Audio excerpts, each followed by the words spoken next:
صباح السعادة، عاملين إيه؟ النهارده هنعمل أحلى قطايف بالإزازة الحلوة دي، هتطلّع معاكِ أحلى قطايف مدوّرة وشكلها يجنن، مقرمشة جدًا زي ما أنتم سامعين الصوت كده، حاجة يعني تستاهل بُقكم. أتمنى طبعًا لو عجبكم الفيديو بتاع النهارده ما تنسونيش باللايك والاشتراك في القناة لو لسه ما اشتركتوش لحد دلوقتي. هنعمل مع بعض وصفات رمضان، وهاقول لكم كمان لو عايزين تخزنوا القطايف ما تحشوهاش كلها في نفس اليوم هتعملوا إيه. يالّا بينا نبدأ بسم الله ونصلي على سيدنا محمد أفضل الخلق عليه أفضل الصلاة والسلام، اللهم صل وسلم على سيدنا محمد. أول حاجة هنبدأ بس بالشربات لإن إحنا محتاجينه يبقى تقيل وبارد. هنحط كوبايتين من السكر عليهم كوباية كاملة من المَيّة. وعصرة من الليمون، كل الحاجات كده فوق بعض وبعد كده هنرفعهم مرة واحدة على النار. أهم حاجة إن أنتِ ما يبقاش في سكر على الجناب بتاعة الحلة، لإن هو ده اللي بيخلّي الشربات معاكِ يسكر. هاقول لِك على تَكّة كمان تخلّي الشربات معاكِ يبقى أسهل وتضمني بإذن الله، بإذن الله إن هو ما يسكرش معاكِ أبدًا. أول ما هنحطه على النار هنمسح بس الجناب كده بالفرشة فيها شوية مَيّة وهتغطّيه، هتغطّيه دي هتفرق معاكِ جدًا. البخار اللي بيبقى طالع من الشربات وهو بيغلي هينزل على الحروف بتاعة الحلة فهيغسلها، مش هيبقى فيها سكر خالص من الجناب، فمهما كانت النار معاكِ عالية مش هيسكر معاكِ الشربات. أهم حاجة إن برضه النار ما تبقاش عالية أوي علشان ما يعملش من على الحرف ويعلى وبعد كده يسكر منِّك. أنا هنا هاسيبه يبرد دقيقتين وهاصفيه في برطمان إزاز بعد ما يكون برد شوية. نيجي بقى للقطايف القمر بتاعتنا بتاعة النهارده. المقادير بتاعتنا هتبقى كوبايتين من الدقيق، عملوا الكمية اللي شفتوها في الأول دي، ما شاء الله كمية مش قليلة، بدل ما تشتريها من برّه كوبايتين الدقيق مش هيكمّلوا معاكِ فلوس كتير. حطيت كوبايتين الدقيق هنستخدم عليهم مَيّة بس مش هنستخدم أي حاجة تاني، يبقى هنحط دقيق ومَيّة. هنحط كوباية من المَيّة وبعد كده هنحتاج تِلت كوباية عشان نعمل العجينة الصايمة. العجينة الصايمة دي بتبقى عبارة عن دقيق ومَيّة بس، بيباتوا ليلة كاملة من بالليل لحد تاني يوم الصبح، علشان يعمل معاكِ الخميرة الصايمة ويعمل عرق جامد جدًا في الدقيق. ده هيسهّل معاكِ جدًا، حتى لو ما عندكيش عجان من غير خلاط ومن غير أي حاجة هنعمل القطايف، قطايف مقرمشة جدًا وحلوة جدًا. بس هاقول لِك على تكتين، لو عملتيهم هتضمني إن بإذن الله القطايف تطلع معاكِ مقرمشة، ولو بتحبيها طرية زيي برضه هاقول لِك أنا عملت إيه عشان تطلع طرية. بس النهارده المقادير بتاعتنا للقطايف المقرمشة اللي تجنن. خلاص خلّصنا العجينة الصايمة وهاشيلها على جنب، أهم حاجة تتعجن كويس ما يبقاش فيها أي تكتلات. تاني يوم بقى كده الصبح أول ما صحيت بُصّوا ما شاء الله العرق اللي بقى في الدقيق، ده مش محتاجين بقى عجان ولا أي حاجة، كلّه كده بمجرد بس ما أنتِ لفّيتيها كويس بس وضربتيها بالمضرب أو بالspatula هتضبط معاكِ جدًا. القطايف طبعًا عشان تعمليها لازم يبقى فيها نسبة خميرة، في ناس بتحط كربوناتو بس إحنا هنا مش هنستخدم غير خميرة، معلقة وربع صغيرة من الخميرة، عليهم معلقتين من السكر، وهي دي المقادير بتاعتنا مش هنحط حاجة تاني، هنكمّل بس شوية مَيّة.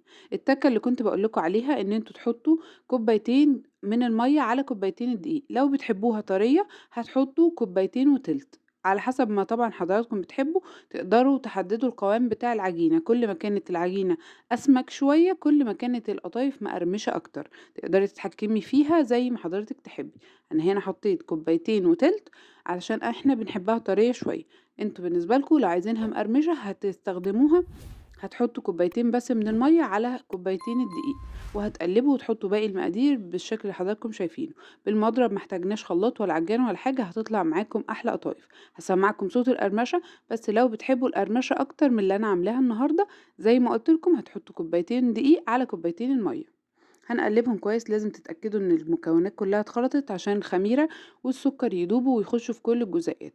ده القوام اللي يعتبر العجينة فيه بتبقى طرية شوية، عايزاه أتقل هتزوّدي معلقتين دقيق أو هتقلّلي تِلت كوباية المَيّة.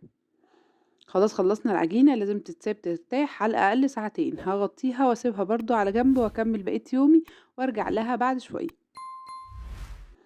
أهم حاجة بعد ما آجي أرجع لها يبقى معايا الإزازة دي، الإزازة دي بتسهّل كتير، بس أنا برضه هاقول لكم لو الإزازة دي مش موجودة تقدروا تستخدموا إيه، هيسهّل برضه عليكم ومش هيبقى الموضوع صعب. أنا هنا هاملة الإزازة وبعد ما أملاها هاملاها طبعًا بالقُمع، بعد ما أملاها هابتدي أستخدمها في مكون أخير بس لسه ما ضفناهوش هنحطه بعد ما نحط المكونات كلها في الإزازة. أتمنى تعملوا لايك، لو ما عملتوش لايك لحد دلوقتي ما تبخليش عليَّ باللايك. أنا هنا آخر مكون هاضيفه هو الفانيليا عشان تفرق معاكِ الفانيليا ضروري تتضاف آخر حاجة عشان نرجها كده في الإزازة، وبعد كده نبدأ نستخدم الطاسة ونعمل القطايف بتاعتنا. طبعا النار هتبقى نار مش عالية قوي، نار وسط، وبعد كده هنوطي النار للوسط، يعني ما تبقاش عين كبيرة وفي نفس الوقت النار ما تبقاش عالية جدا. قبل ما نيجي نستخدم لازم هنرج الإزازة كويس عشان نطلع التخمير، عشان ما تبقاش مخرمة جامد. شايفين الخروم بتاعتها مظبوطة ومتساوية جدا ازاي؟ انا هنا كده خلاص تقريبا خلاص هابتدي أعمل. أنا عملت أول مرة 2، بعد كده بقيت أشتغل 3 ب3 هتشوفوا برضه معايا. طبعًا كل ما حضرتِك حطيتِ طاسة أكبر تقدري تعملي عدد أكبر، بس خلّي بالِك النار تبقى على النار الوسط. خلاص أنا هنا كده هابتدي بالspatula عشان بتبقى طرية أطلّعها عشان ما تقطّعش معايا. طبعًا كنت عملت كمية تانية قبل دي، هاوريكم برضه أنا الكمية كلّها اللي طلعت معايا قد إيه.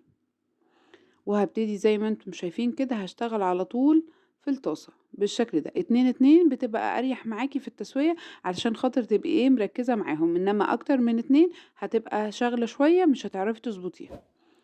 بُصّوا ما شاء الله مسافة ثواني بتلاقيها خلصت وبتبقى تمام. اللون بتاعها مضبوط جدًا من الضهر، وكمان من فوق مضبوطة جدًا وبتتقفل وبتبقى لينة وطرية أوي. زي ما قُلت لكم عايزينها مقرمشة أوي، أوي، أوي، أوي، هتعملوها إيه، هتحطوا كوبايتين مَيّة وكوبايتين دقيق كده. بُصّوا ما شاء الله طرية معايا جدًا إزاي، يعني أنا ماسكاها كده بالعافية. ما شاء الله طرية أوي، أوي، أوي، إحنا بنحب القوام بتاعها ده. وعايزة أسألكم مين فيكم بيحب ياكل قطايف نيّة؟ أنا من الناس اللي باحب آكل قطايف نيّة. لو حد فيكم بيحبها كده يقول لي في الكومنتات.